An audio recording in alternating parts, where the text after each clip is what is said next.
Mungkin kalau saudara, tapi repot juga. Nanti dipahami salah. Dari saudara Islam gue juga salah memahami Yesus kok ngampuni, yang mampuni kan Allah. Nanti saudara Kristen juga salah memahami Yesus ngampuni, dianggap itu Allah dia. Karena yang bisa ngampuni hanya Allah. Jadi kacau. Itu satu tarikan napas. Sebetulnya jawabannya. Karena apa? Yang mengampuni itu belum tentu Allah. Memang otoritas pengampunan itu ada di Allah. Tetapi ada pendelegasian kepada Yesus. Itu nanti kita bicarakan dalam agent atau perwakilan ya. Jadi dalam konsep-konsep perjanjian lama itu perantara ya. Ada YHWH, nanti perantaranya malaikat dan para nabi itu. Agentnya itu. Iya.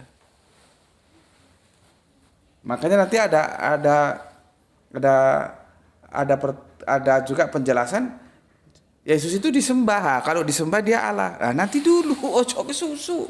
Jangan keburu-buru kamu. Orang Islam Jawa itu juga banyak. Dia Jawa Islam, tapi dia menyembah kepada bapaknya, kepada mamanya setelah ba'da sholat Idul Fitri ya. Pulang itu yang dicari orang tuanya dulu. Nyembah bersimpuh di apa gile jenenge le? Apa ini? Di pahanya ini loh. Bapak ibunya duduk, anak-anaknya sujud menyembah. Tapi apakah dalam otak orang-orang Jawa orang tuanya itu Allah? Kan enggak. Nah, itu ada video, aku dikirimi video penjelasan dari saudara Kristen kita, tapi sepertinya dia Kristen yang tauhid. Ya, dia tidak menjelaskan sembah itu dalam sudut pandang bahasa, jadi relatif agak sulit diikuti penjelasannya. Nanti aku jelaskan menggunakan sudut pandang bahasa. Ya. Karena Yesus, karena YHWH, karena Bapa disembah. Iya, karena keterbatasan kita sembah. Nanti kalau kita rujuk ke original teksnya itu beda, sembah yang mana dulu. Sama dengan Tuhan. Kita masuknya ke Tuhan, padahal original teksnya bisa Rob, bisa ilah. Gitu loh ya. Oke. Lukas humanis ya. Ini enggak aku breakdown satu persatu ya. Ini secara global aja. Karena aku yang mau tak potret itu yang Yohanesnya. Ini sekedar pengantar lah supaya kalian gampang untuk memahami apa yang aku sampaikan. Fokus kita akan ke Yohanes nanti. 4. Ya, Yohanes. Ya. Ini menekankan makna spiritual dari kehidupan dan ajaran-ajaran Yesus. Ini lebih ke spiritualisme.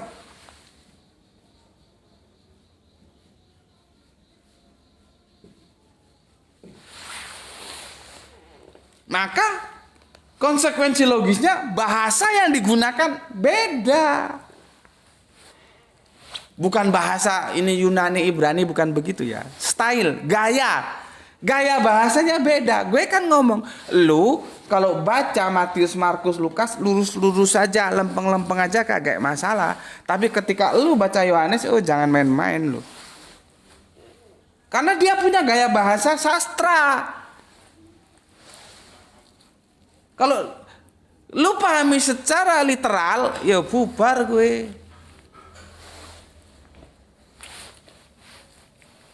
Gitu ya. Di sini menekankan spiritualisme. Makanya konsep theos nanti itu banyak digunakan oleh saudara Kristen kita lewat Yohanes 1 pasal 1. Terus nanti Yohanes 1:14. Terus di sini ada Yohanes berapa ya? 1:3 ingat gue. Karena syarat dia dinyatakan sebagai Allah, dia harus bisa menciptakan. Ya. Di Yohanes sorry. Gue baca dulu ya. Yohanes 1:3 kalau nggak salah ya. Lu bisa buka kan gue juga nggak hafal semuanya. Ada lupanya.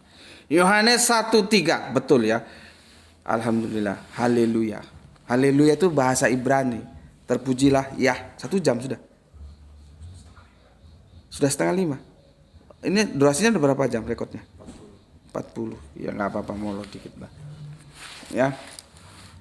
Supaya nanti kamu bisa pas baginya 30 menit. Ya. Begini.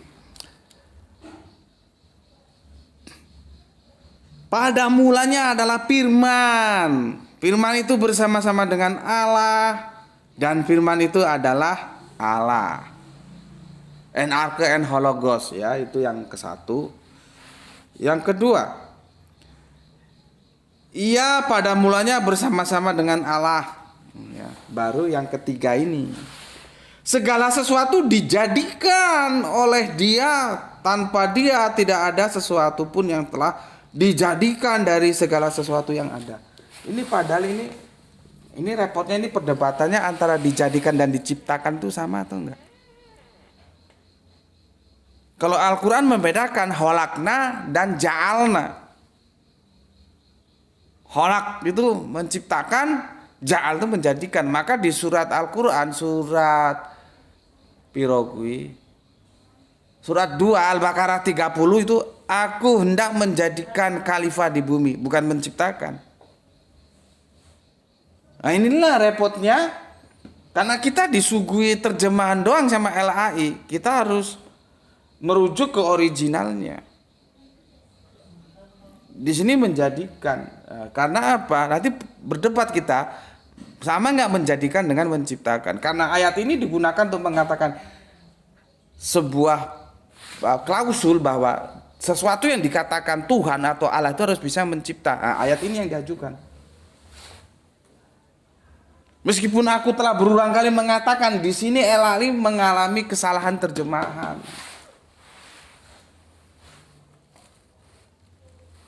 Gitu. Gue ngomong ini terpublis loh ya. Dan gue tidak standar ganda. Ketika Depak menerjemahkan Al-Quran salah, ya gue bilang salah. Ketika benar ya gue bilang benar. Begitu juga ketika LAI salah menerjemahkan, ya gue bilang salah. Ketika dia menerjemahkan Tuhan ini ya sudah kita anggap benar karena repot. Nanti literasinya beda-beda, ada yang T-nya besar, U-A-H-I-nya kecil gitu. Ya kita maklum. Ketika dia salah kita bilang salah, ketika dia benar kita bilang benar. Jadi gue nggak standar ganda. Kerangka berpikir akademis itu nggak boleh standar ganda. Gitu loh. Makanya gue kemarin kan bilang ya, yang itu hidupin juga tuh supaya terang. Yang 2 ini. Ya, tentang yang menuduh Kanjeng Nabi Muhammad itu fiksi. Kalau menggunakan surat Al-Ashab 33 ya, karena itu yang dia nukil. Ya, bila Kanjeng Nabi Muhammad dianggap fiksi, maka semua nabi sampai Adam itu fiksi semua. Ya. Karena apa? Begitu kerangka berpikir ilmiah itu linier, nggak boleh standar ganda. Nah, begitu juga di sini. Kalau aku bilang Yohanes 1:3, ini LAI terjadi kesalahan menerjemahkan. Itu bukan berarti aku tidak mengkritik Depak, dan aku mengkritik Depak. Depak salah menerjemahkan, kan banyak itu. Tapi kan mengkritisi itu harus memberikan solusi. Gue juga nanti di sini memberikan solusi. Enggak hanya mengkritisi. Jadi benar enggak Yesus itu pencipta? Ya. Oke. Terus nanti di Yohanes 1:14 ya, Yohanes 1:14. Ini enggak kita kupas tuntas ya. Insya Allah di seri berikutnya kita kupas tuntas. Ini sebagai gambaran ya.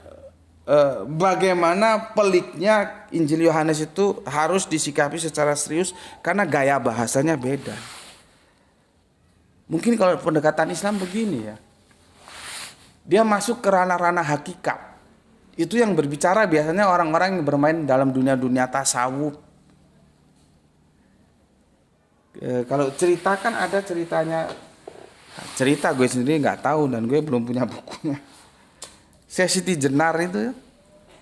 Siti Jenar ketika datang utusan-utusan yang diutus para wali untuk memanggil Siti Jenar ya, supaya datang ada musyawarah begitu, Siti Jenar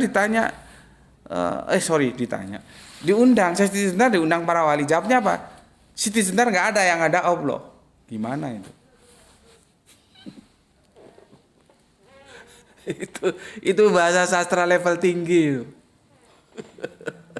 Sama dengan Yohanes, dia menggunakan bahasa sastra. Ya, terus nanti di Yohanes 1:14 ya, itu ketika firman ya 14 firman itu telah menjadi manusia. Di sini ya tentang penciptaan, di sini tentang menjadi, di sini nampak tuh tentang praeksistensinya. Ini yang sering digunakan oleh saudara Kristen kita ya untuk membangun konsep teosnya. Nah, nanti kita lihat bergeser enggak konsep teosnya. Gitu ya. Nah, ini semua dari sini. Pernah Yohanes bilang Yesus itu Allah? Kan enggak. Ya. Jadi sebetulnya kembali yang gue bilang tadi, kalau kita lihat bidikannya aja beda-beda. Matius itu menitik beratkan di nubuatan. Ya. Markus itu di mukjizat. Lukas itu di hal-hal yang humanis. Yohanes di spiritualisme. Masa bisa dibilang ini sinoptik? Ya terserah aja sih, kalau menurut gue nggak sinoptik. Orang udah jelas intinya beda kok, sasaran yang mau dibidik beda. Ya, Matius nubuat, Markus mukjizat, Lukas humanis, Yohanes spiritualismenya. Ya kan beda. Gitu ya. Nah, sekarang kita ya mulai sedikit membuka tentang Injil Yohanes. Aku sudah jelaskan berkali-kali. Injil Yohanes itu bahasanya bahasa sastra. Tidak lugu-lugu. Ya. Bahasanya bahasa sastra. Ya. Yang itu ya sering menggunakan ya gaya bahasa puitis atau lebih gampangnya metafora. Tuh. Bukan harafiah. Jadi kalau dikatakan firman itu telah menjadi daging, bukan manusia loh ya. Karena jelas di sana tidak antropos, di sana sak. Jangan mau menundukkan teks kalau menerjemahkan itu. Anda harus tunduk terhadap teks, jangan eksegese, harus eksegese. Nggak ada itu manusia. Kalau orang Yunani mau manusia kan pakai antropos. Itu kan pakai sak, egen itu. Bukan antropos egen itu. Ayo. Berarti kan ketika menerjemahkan, LAI itu dalam otaknya sudah ada tujuan. Ya, mau dikemanakan ini ayat. Agar sesuai dengan tujuan dia, maka tidak diterjemahkan daging. diterjemahkan manusia. Ya gue sih nggak larang. Jangan LAI lu mau menerjemahkan juga terserah lu. Tapi harus dibedakan dong penerjemahan dengan penafsiran. Tafsir itu bisa relatif. Kalau terjemahan ya Geneto kamu sampai mampus kamu cari, tanya sama orang Yunani sana. Kalau kamu punya duit pergi sana ke Yunani. Apakah Geneto itu bisa diterjemahkan manusia?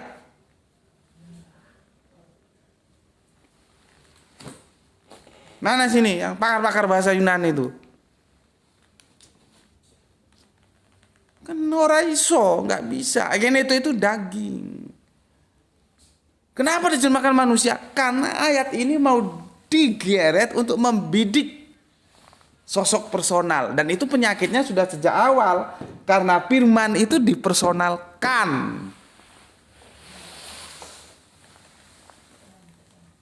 Dari sini kalian mulai tahu. Yang salah itu sebetulnya Injil Yohanesnya atau orang yang mengotak-atik Injil Yohanes dengan penafsiran yang literal. Nah, itu nanti semakin terkuak, ya. Karena sudah jelas ketika ya Yesus ditanya di Markus 12:29, mana Markus? Markus 12:29. Ya. Dia itu menjawab seperti apa yang sudah diajarkan. Kalau lu setuju nggak setuju ya terserah lu berapa. Kalau gue sih hitungannya dari Yahudi ke Kristen ke Nasrani itu 750 tahun ya.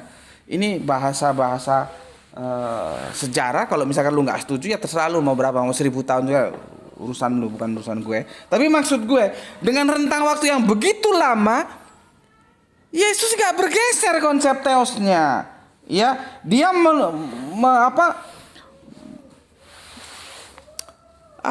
mengcopy paste, mengkopas, ya. Ulangan 6, ya. Ya. 4, ya wes 45. Ini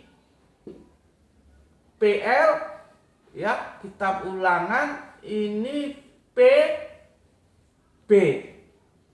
ya, kitabnya Pak Markus. Bergeser nggak Yesus? Coba. Ini yang sudah ikut kajian gue tentang dikit-dikit mukjizat itu, insya Allah gampang mengikuti ya. Jadi gue sudah ajarkan ke santri-santri Isra itu dikit-dikit mujizat, karena dalam pandangan belum 1 jam kan deh? Ada masalah? Enggak. Dalam mainstream Islam, Kanjeng Nabi Isa itu sudah bisa ngomong sejak bayi. Itu loh. Sejak bayi udah bisa ngomong, dan terus nanti dibungkus mukjizat. Lah kalau sudah dibungkus mukjizat ya selesai. Karena mukjizat itu nggak bisa didiskusikan karena dia transrasional. Dia ya tidak rasional, dia transrasional, melampaui rasio, bukan irasional. Kan sudah aku ajarkan ada irasional, rasional, transrasional. Jadi apa-apa kalau sudah dibungkus itu mukjizat ya sudah nggak usah didiskusikan. Tapi kalau bukan mukjizat kita diskusikan gitu loh. Maka kita lihat dulu itu mukjizat atau bukan. Nah, aku sudah bahas itu ya. Jujurnya dikit-dikit mukjizat, dikit-dikit mukjizat. Ya, nggak ada ceritanya anak kecil bisa ngomong. Kamu lihat pikanya di sana. Dalam kondisi itu, ya Yesus itu kalau baginda Yesus, kalau di Kristen, kalau kita kan Kanjeng Nabi Isa itu ya sudah gede, diketemukan kepada bangsanya untuk berdakwah, gitu loh. Dan disitulah kita nampak bagaimana cerdasnya baginda Yesus, cerdasnya Kanjeng Nabi Isa. Karena apa? Yang ngajar juga orang cerdas. Siapa? Bundanya sendiri, bukan sekolah. Ini kok ada menjelaskan Yesus katanya sekolah. SD Impres belum ada, bos. Dia homeschooling. Mamanya sendiri yang mengajar. Karena mamanya orang cerdas. Karena dididik oleh orang cerdas juga. Siapa? Nabi Yahya. Nabi Zakaria. Di bait Allah dididiknya.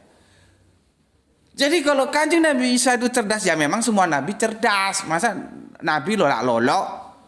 Masa nabi buta huruf? Ya nggak ada ceritanya. Semua nabi itu cerdas dan melek huruf.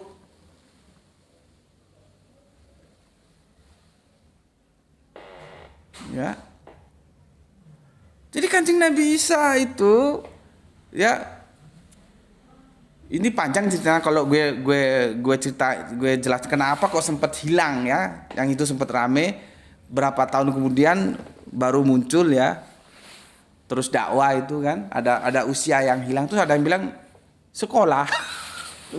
Ya sekolah, jangan dianggap sekolah gimana ya. Enggak, ya sekolah tapi homeschooling, artinya dia dididik oleh maknya, makanya dia cerdas. Ya. Kalau di Al-Qur'an jelas penjelasannya. Hai Maryam, dari mana kamu dapatkan hidangan ini? Tapi salahnya otak kita terus menganggap hidangan itu adalah rawon, soto, enggak begitu. Ya.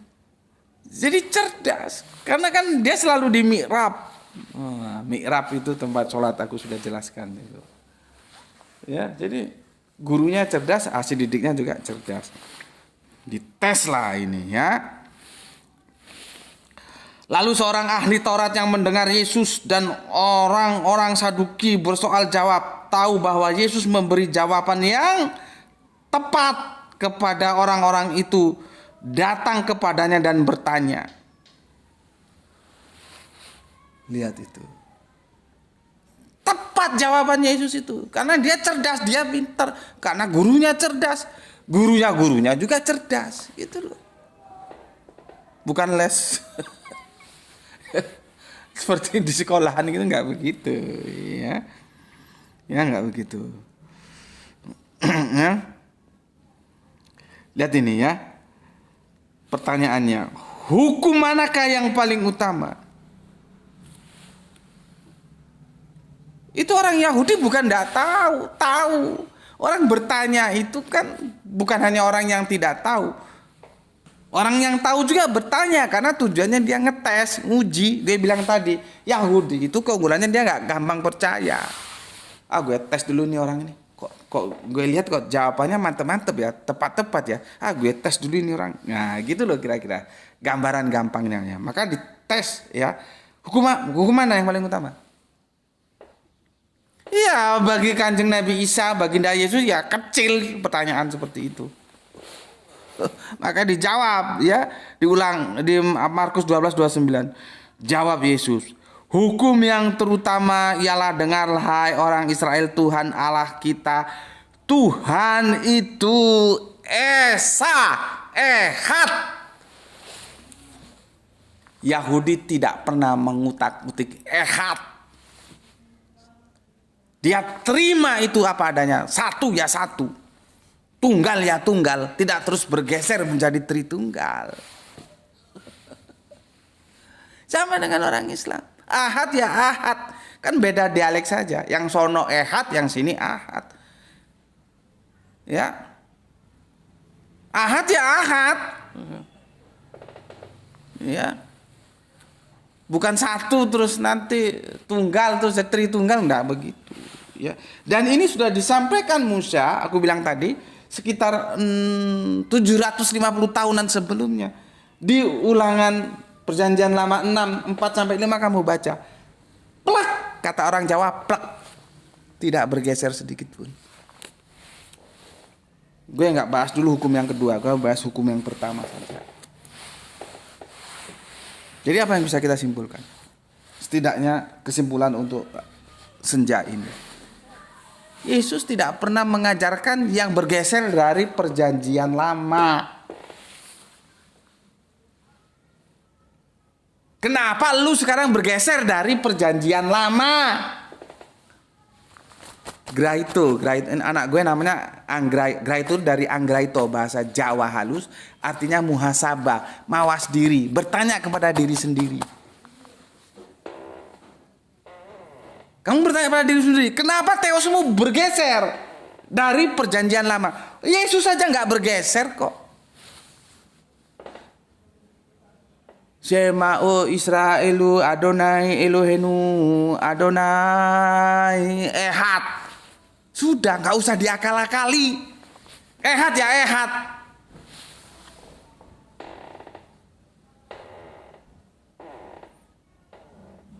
Nanti kita tahu kenapa akhirnya kekristenan itu tercerabut dari akar Yahudinya. Ya karena konsep teos yang sudah bergeser.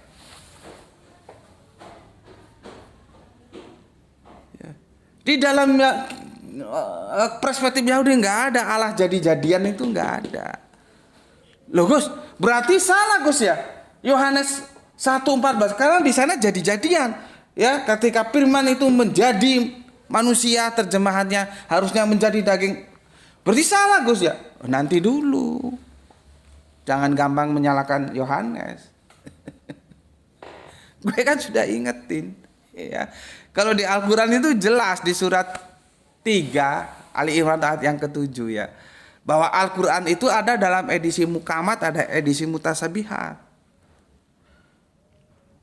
Makanya kamu harus senang jadi orang Islam karena kamu dikasih terjemahan, kamu juga disertakan original teksnya.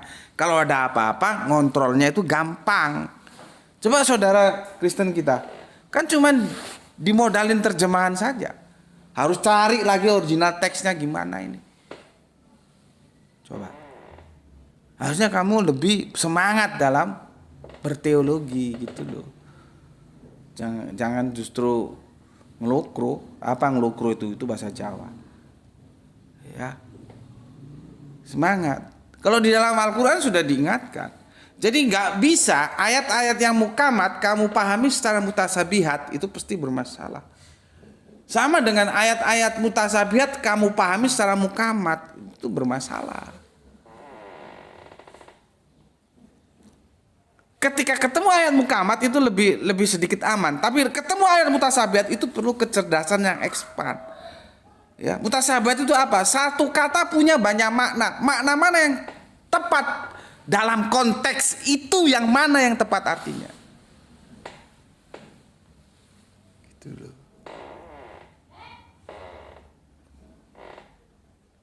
Ya. Dan nanti kita udah 1 jam leh. Kapan-kapan kita lanjutkan karena aku ini harus ada tugas ya. Setidaknya aku sudah membuka pikiranmu ya.